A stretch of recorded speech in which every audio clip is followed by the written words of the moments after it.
Первый этап соревнований – 100-метровка с полосой препятствий. Вероника Садыкова занималась легкой атлетикой, но когда увидела пожарно-спасательный спорт, влюбилась в него и последние 4 года посвятила себя ему. Говорит, родная площадка – это не только бонус, но и стимул к победе. Сегодня она показала лучшее время в своей возрастной группе. Сейчас еще сегодня один личный рекорд поставила. Была 100-метровая полоса с препятствиями.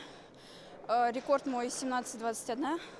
Вот, я очень этому рада. На Кубок МЧС России собрались лучшие спортсмены со всей страны. Участникам предстоит пройти 3 испытания: полоса препятствий, подъем по штурмовой лестнице и двоеборье. Одно из испытаний полосы препятствий — пробежать по бревну, или как оно правильно называется, буму. При этом спортсмен несет 2 пожарных рукава, которые он должен начать разматывать еще до окончания снаряда. Евгения Шмидт этим видом спорта занимается 3 года. Говорит, самое сложное в полосе препятствий – это правильно и быстро присоединить пожарный шланг к вентилю. Как ты сегодня пробежала? Какие результаты? Ну, в первой попытке не очень, потому что у меня не получились гайки. А так, во второй попытке все хорошо.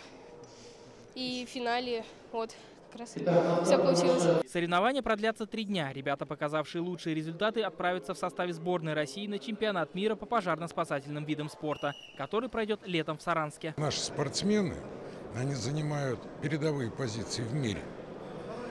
Что касается детских команд, вот уже сборная России детская в течение 2 лет является действующими чемпионами мира. Для некоторых ребят это не просто спорт, а профессиональная подготовка. Многие из них в будущем станут спасателями. Все оборудование, которое применяется на турнире, используется и при тушении пожаров. Завтра спортсменов ждет самое опасное и сложное испытание – взбирание на 4-й этаж при помощи прикладной лестницы. Иван Сарафанов, Игорь Романов, ТНВ, Казань.